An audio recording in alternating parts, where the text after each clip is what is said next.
I'm here again. Why can't he just work with me? And they already half do this and do that. I'm at the point where I feel like I already spoke with my benefits rep, UAW Legal Services, where I need to get me an attorney. That's something I have to come out of my pocket.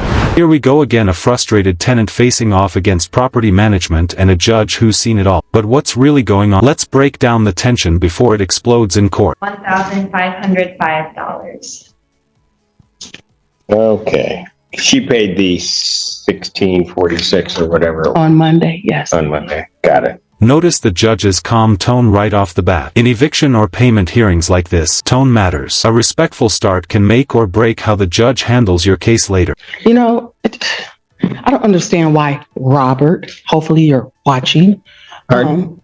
Not you, Your Honor. First, let me state my name, Regina Agnew. Thank you. I was going to ask, because you seem like you... No, I'm really under a lot of distress. My asthma, it's just really been bad. I've been off work on a medical leave, and I explained it to him. You can really feel her struggle here, health issues, financial pressure, and still trying to stay afloat. What do you think? Should the court show more compassion in cases like this? Let me know in the comments. I even explained that I was hospitalized, and I'm doing the best that I can. Right. I'm waiting on medical payments. And when I spoke with him on Monday, before making the payment, I said that you had stated in my Zoom last week that to see if I can work something out with the people at the office manager. Excuse me. So just take your time. Okay. So I said that to him. So because we're in September now, so September is due, obviously. And so he told me to, that's something that our attorney would do. I said, so then I told him that I'll come in the office because I had a follow-up appointment from being hospitalized with my primary doctor on Tuesday, but I didn't make it in the office to see him. I'm trying to get myself together because I miss making the money that I make, So I didn't make it into the office to have a conversation with him.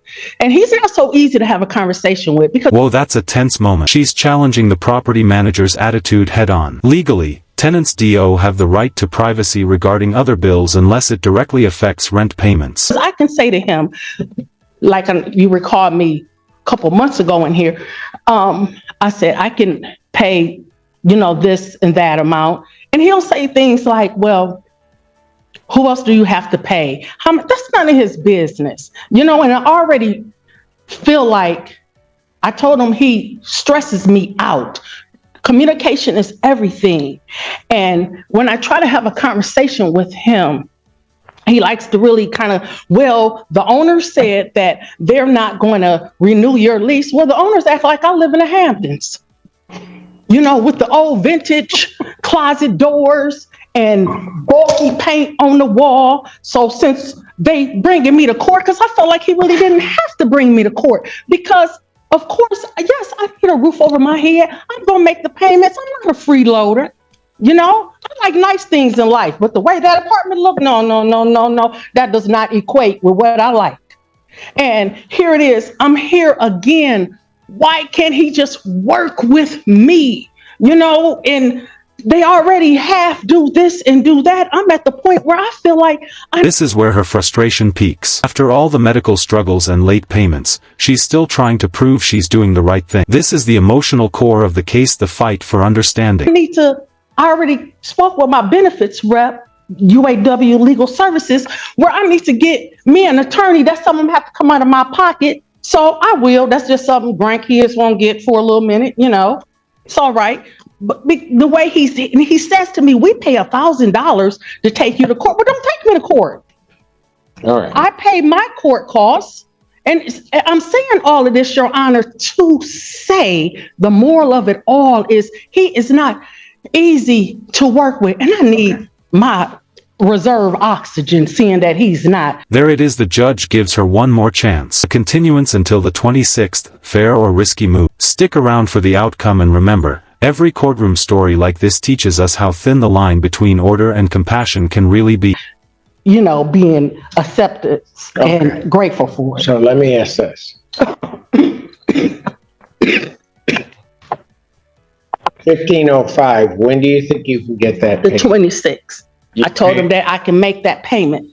Okay. It could be paid by the 26th. And that's when he said, well, you know, Doc, I don't know. It depends on what my attorney says. Well, doesn't matter right now what they said because I'm adjourned. Can you get it paid early in the day? On the 26th. Yes. Okay. Yes. So I'm going to adjourn this case out to the 26th because I'm going to have the final say. That'll be at 3 Thank you. o'clock. I appreciate you. I really do. Thank you, man. I really appreciate you being a fair judge. You're stern, but you're fair. Stern? Yes. Is that a bad thing? Oh, yeah. Not at all. Okay. No. Alan told me to be that way because I wasn't that way before. You know, seeing that I have to be on your docket, I prefer to be on this docket than a criminal docket, you know? That's probably true.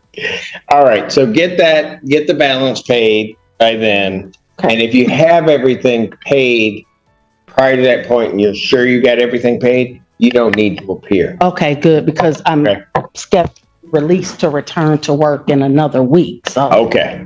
All right. So let's see if we can get that done, get it worked out, and then they'll just dismiss it if you get it. okay, thank you. You have a Thank blessed you. weekend. God bless you. You have a blessed